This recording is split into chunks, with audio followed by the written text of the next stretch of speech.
demigods worship Lord Vishnu similarly. All, all the demigods worship Lord Vishnu. Similarly, dhyana vasista tadgatena manasa prashyanti yam yogina. Yogis concentrate their mind on the form of Lord Vishnu. Thus, Lord Vishnu is worshipable by all demigods, all Gandharvas, and even Lord Shiva and Lord Brahma. Tad Vishnu paramam padam sada pashyanti suryaha. Vishnu is therefore the supreme personality of Godhead. Even though Lord Shiva was previously referred to in prayers by Lord Brahma as the supreme, when Lord Vishnu appeared, Shiva also fell prostrated before him to offer respectful obeisances.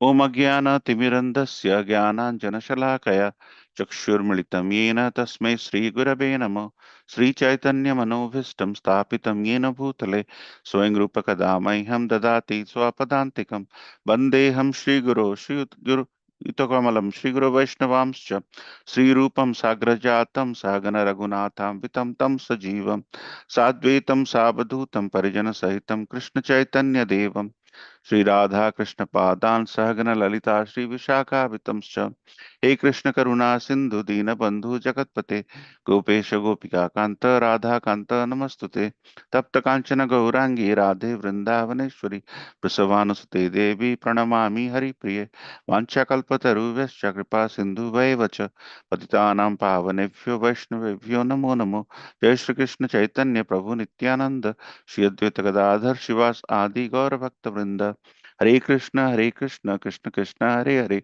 Hare Rama Rama Rama Hare Hare Vilachala Nivasaya Nityaya Paramatmane Balabhadra Subhadrabhyang Jagannathaya Te Namo. So thank you so much for joining this wonderful Sangha. So today we are discussing a beautiful verse where how the relationship between various different supreme personalities we all know takes place in an assembly. So in this situation, where after the assembly of Daksha, which turned into a bit of a fight between various different personalities, various different egoistic person, especially the ego being exhibited by Daksha, who is the father-in-law of Lord Shiva, misbehaving Lord Shiva, then Lord Shiva leaving the assembly, then Mother Sati going to attend, and then hearing about the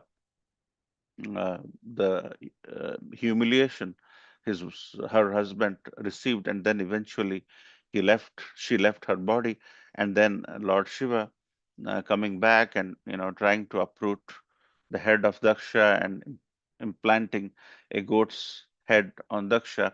So now all those episodes have ended, and there has been curses and counter curses which happened between Brahmanas who were supporting Daksha, because Daksha was a great Brahmana, but actually this is where Brahmanas didn't understand what they're supposed to do and how to respect a very exalted personality, exalted Vaishnava like Lord Shiva.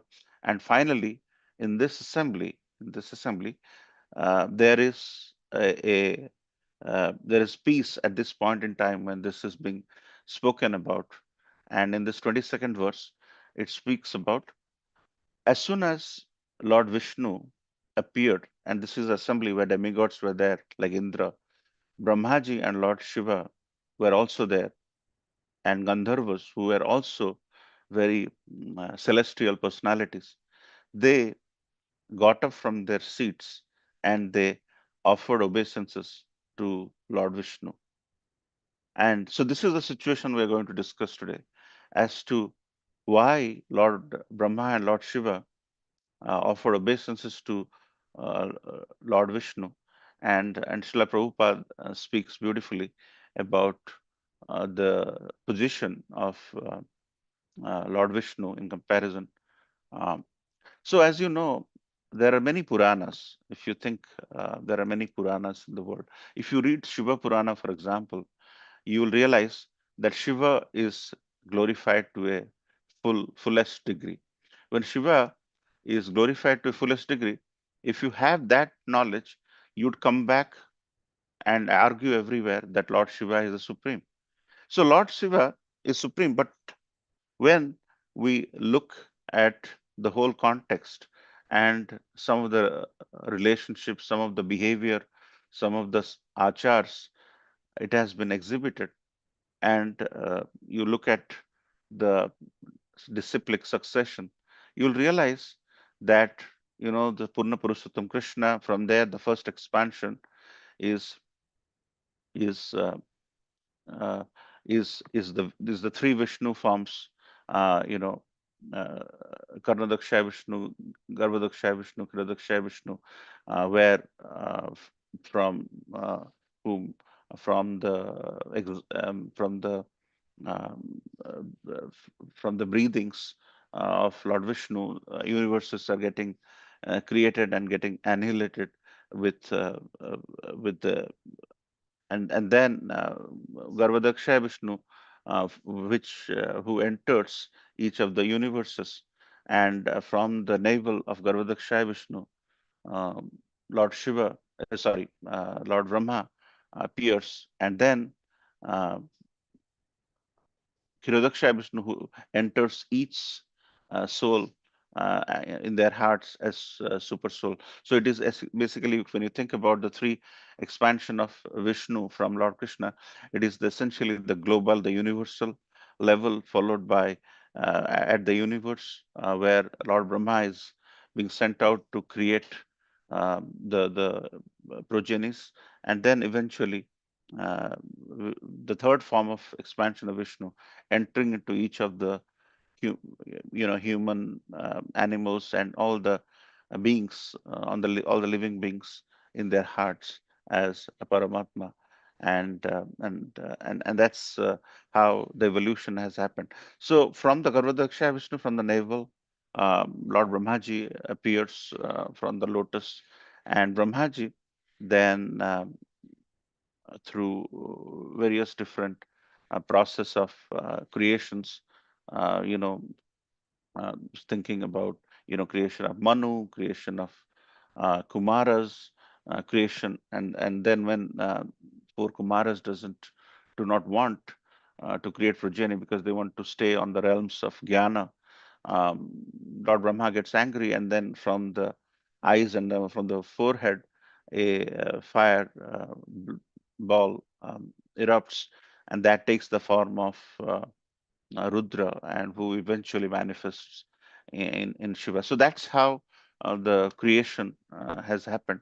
But so if you see in that sense, Lord Shiva has actually come from Lord Brahma, and Lord Brahma has come from Garbhodaksha Vishnu's navel, and and all the Vishnu forms have come from Purna Purushottam Krishna, as it is mentioned in various different literatures and Vedic scriptures. So, in this context, where all the three are present, uh, then why do Lord Shiva and Lord Brahma pay obeisances to Lord Shiva? In many articles, you will see that in that Brahma, Vishnu, Maheshwar, or uh, or Brahma, Vishnu, and Lord Shiva are the trinity of this cosmic manifestation, and quite a lot of folks believe, they think that all the three are equal. They are equal in many aspects, but on some, why Lord Vishnu is superior is being discussed here. So, what once upon what happened, there were some Brahmavadis who wanted, it is mentioned in the 10th canto, that Brahmavadis, they went to Saraswati River to dwell on this uh, activity of trying to find out who is superior. And there were demigods, there were Brahmavadis, there were Shiva, and no, and there were many exalted saintly persons. So they went to Saraswati River. It's mentioned in 10th canto, to find out who is the true uh, supreme in comparison to the three.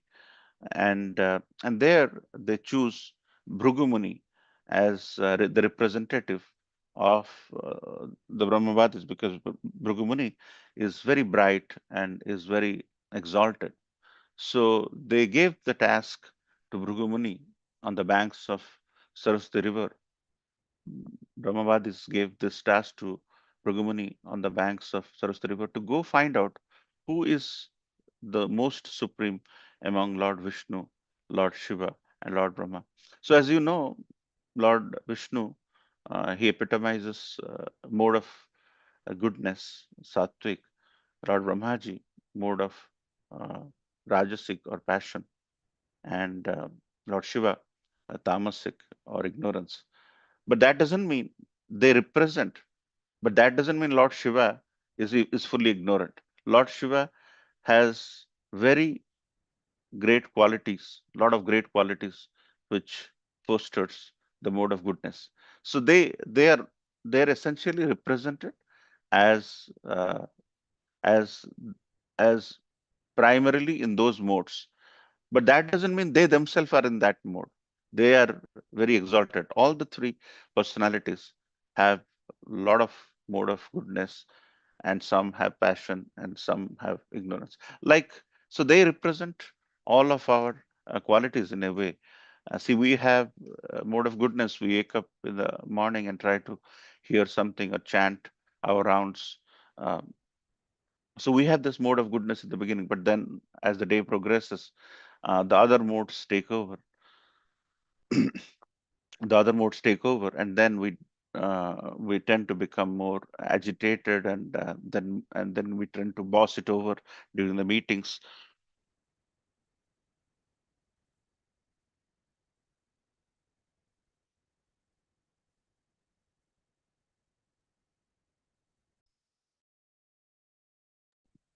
So so what happens is and then as the evening progresses, we tend to do the activity of ignorance. We feel sleepy. So likewise, Brugumani was sent as a representative to find out who is the most supreme among the three. And this pastime is nicely described in 10th canto. So first, Brugumani goes to Brahmalok. He sees Lord Brahma, and he decided that uh, he would he would insult all the three and try to find out who reacts to the insult the best way. And based on that, he is going to derive who is superior, who has more control, who has more qualities uh, to reciprocate and have the and clearly deserves the platform of being superior. So he goes to Brahmaji. Brahmaji is technically the father of Bhrigu. But when Bhrigu saw Brahmaji, Brahmaji did not pay obeisances. Sorry, Bhrigu did not pay obeisances to Brahmaji. So Brahmaji recognized that his son, Bhrigu, is not paying obeisances. And he got very angry. He got very angry. He kind of um, mentioned, you do not have the achar to elders. And but within a few moments, Brahmaji controlled himself and let go the um, anger, and eventually Bhrigumuni, who wanted to insult his father, got the message that Brahmaji is not fully controllable. He gets angry, but he has the quality of realizing that his anger is not within his control, but finally able to accept and roll back and let go. And then Bhrigumuni went to Kailas, where Lord Shiva is there. When Lord Shiva technically is in the same generation as Bhrigumuni, they are both descendants of Lord Brahma. So as a brotherly relationship. When two brothers meet, the elder brother typically expects some obeisances from the younger brother, or they tend to embrace each other. So when Lord Shiva was about to approach Bhrigumuni for embracing, Bhrigumuni refused to embrace Lord Shiva, saying that you are full with ash and you have these animal skins around you. I'm not going to embrace you. Lord Shiva became very angry. He was about to kill uh, Bhrigumuni. Then Mother Parvati appeared in this pastime and calmed Lord Shiva not to kill uh, Bhrigumuni. Essentially, Bhrigumuni is a Brahmana, and killing a Brahmana would evoke a huge uh, sense of curse all through the life. So, so Lord Shiva became so angry that he couldn't control himself. And secondly, somebody else had to come and control Lord Shiva, and Bhrigumuni recognized that Lord Brahma cannot control his anger, but he could reflect, internalize, and control himself. But here, Lord Shiva, who in our mind exhibits the sense of ignorance, cannot be controlled by himself, and someone else has to come and control the anger. So Bhrigumuni got some insights into the behavior of both.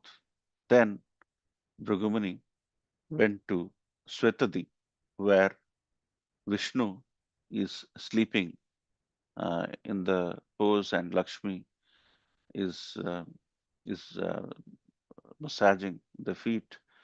And Bhrigumuni comes to the scene, and then when Bhrigumuni is appearing, Vishnu was about to acknowledge the that Bhrigumuni is appearing, and there is going to be some conversation. But without making much conversation, Bhrigumuni went straight, and in the chest of Lord Vishnu, as he was sleeping, Bhrigumuni gave a hard kick to Lord Vishnu. So Lord Vishnu suddenly woke up because he was resting in Swetadeep in this episode, in this pastime.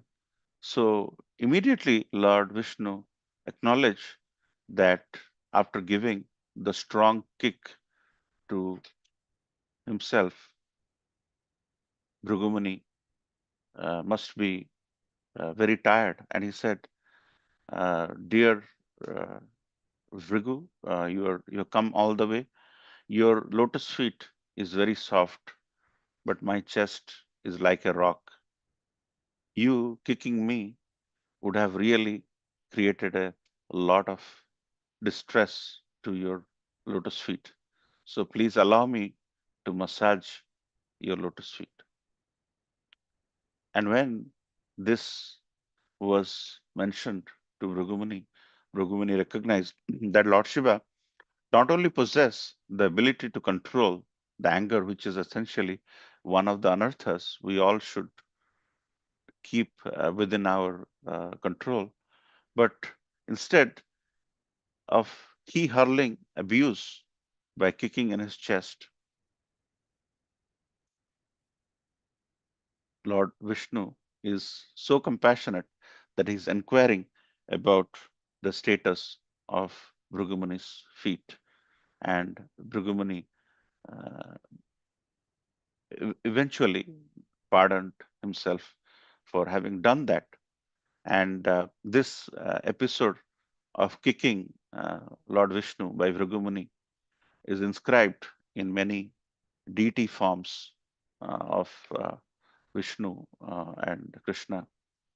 If you see if you have observed Lord Jagannath's deity form in our temple, you'll see a little leg of on a little leg inscription on Lord Jagannath's body in our temple deities, and that leg, lotus feet, that leg is nothing is of none other than Bhrigu, and you'll see it if are you must be serving in if you're serving, then you'll definitely see that that lotus feet is the lotus feet, that little lotus feet toward the back and side is the lotus feet of Bhrigu, which is why many um, most of the temples, one of our temples, whenever they bring deities, the artisan is careful enough to inscribe that, because it is a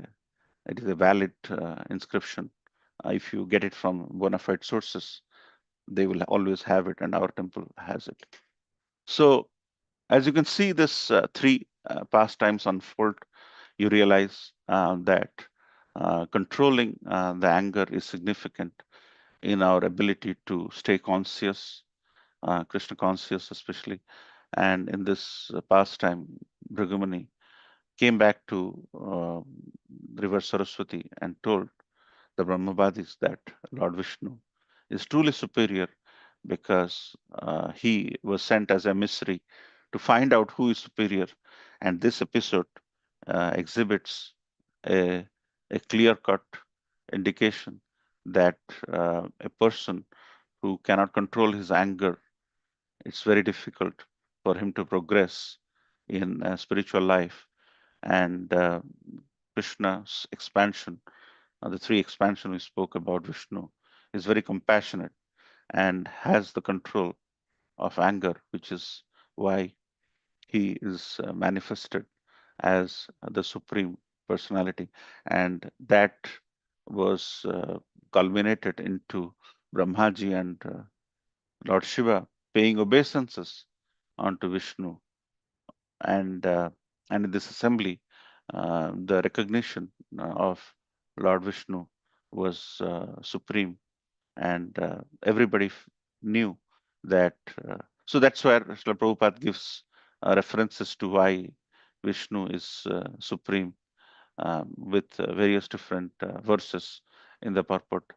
But this episode of recognizing the supreme, for us, we should all always recognize Lord Shiva as the topmost Vaishnava, and he is Vaishnavanam Yatha Sambhu, and we should have no difference, but essentially in front of everybody we should know the position of all of the three personalities, and that Hindu trinity as it is mentioned is fine to some degree, but once you go into the scriptures you realize that these are various types of avatars, and these types of avatars, there are not just 10 avatars, there are six categories of avatars, and the number of avatars, if you see through various different categories, it runs into around 26 avatars as it is mentioned in Srimad Bhagavatam. And one category is Brahma, Vishnu, Maheshwar, and they are expansions, but still there are differences. And in terms of the qualities, in terms of qualities which exhibits our consciousness, Lord Vishnu is superior. So in this pastime, it clearly showcases the personalities at where they stand, and how Lord Brahma and Lord Shiva were aware of the supremacy of Lord Vishnu, and that's why they stood up from their seat and went and paid obeisances to Lord Vishnu in the assembly. So this verse is showcasing the importance of our knowledge in recognizing various different personalities. Even in Brahma Samhita, there are references of Lord Ganesh, who we always pray first when we do some activity, because he's referred as Vigneshwar. He has referred many times in various different ashtakams that how Lord Vishnu is superior to all of the personalities. So with that, I would like to end here. and this is a beautiful subject matter where when we hear, when we meditate, when we remember uh, some of the activities of the Lord through the lens of some of the uh, past times, there is the answers to all the questions we have about who is what, who is where, who's who of spiritual practice through the reference of the Vedic scriptures. Everything will be clear, and it is made easier by none other than our spiritual, our founder Acharya, by translating it in English. He has made all these beautiful texts available to us for reading early in the morning and all the time. So thank you so much for your attention. Srila Prabhupada ki jai.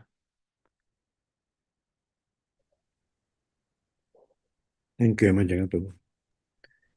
We'd like to wish everybody a safe and Krishna conscious day and week ahead. And we'd like to offer our prayers to the Supreme Lord by chanting Hare Krishna, Hare Krishna, Hare Hare Krishna, Krishna, Krishna Krishna Krishna, Krishna, Hare Hare, Hare Hare Ram, Ram, Hare Ram, Hare Ram Ram, Ram, Hare Ram Hare, Ram, Hare Hare Hare, Krishna, Hare Hare Krishna, Krishna, Hare Krishna Krishna, Krishna, Krishna Hare Hare Hare, Hare Ram, Hare Hare Ram, Ram, Hare Hare Ram, Ram Ram, Hare Hare, Hare Krishna, Hare Hare Krishna, Krishna, Hare Krishna, Hare Krishna Krishna, Hare Ram, Hare Hare Ram, Ram, Ram Ram Ram, Ram, Hare Hare Hare. Jai Nrsimha, Jai Nrsimha, Jai Jai Nrsimha, Praladesha, Jaya Padma Mukha Padma Lingam, Ugra Veera Mahavishnu, Jagantam Sarvatomukham, Mukam Narsingam, Narsingam Vishnam Vishnam Bhadram Bhadrangam Nityam Nitya Namami, Nityanamyam. Nrsimha Bhagwan Ki ki Jai, jai, Prahlad Maharaj ki Ki jai. Jai, Let's offer our humble obeisances to all the Samal Vaishnavas. One Chakalpatra Kripa Vanchakalpatarubhasya Sindhu Kripa Sindhu Bhavevacha. Bhavecha, Patitanam Patitani Pavanebhyo Pavanebhyo Vaishnavebhyo Namo Vaishnavebhyo Namah. Namo Namah, Vaishnavinda ki Ki jai. Jai, Granthra Srimad Bhagavatam ki Ki jai. Jai, Srila Prabhupada ki Ki jai. Jai. Gaur Premanande. Hari Hari Hari Bol. Thank you, Manjagara. Thank you everybody. Hari Bol. Hare Krishna. Hari Bol. Thank you everyone. Hare Krishna.